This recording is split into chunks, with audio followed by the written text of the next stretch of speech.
कहो भैया, जना नहाई भैया। अरे बिल्कुल एकदम फर्स्ट क्लास, एकदम बढ़िया से। हम तो वही देखत रहे, तू तो पोछा लगावत रहा ऐसे ऐसे। अरे यार, इतनी ठंड में नहाना जरूरी नहीं, नहाया हुआ दिखना जरूरी है।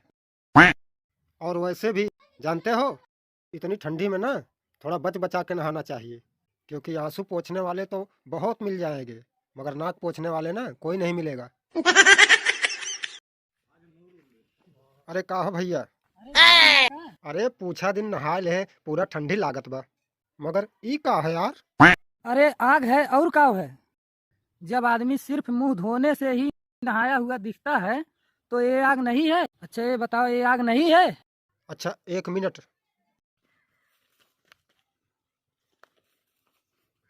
है तो भाई आग ही, बहुत ठंड है यार।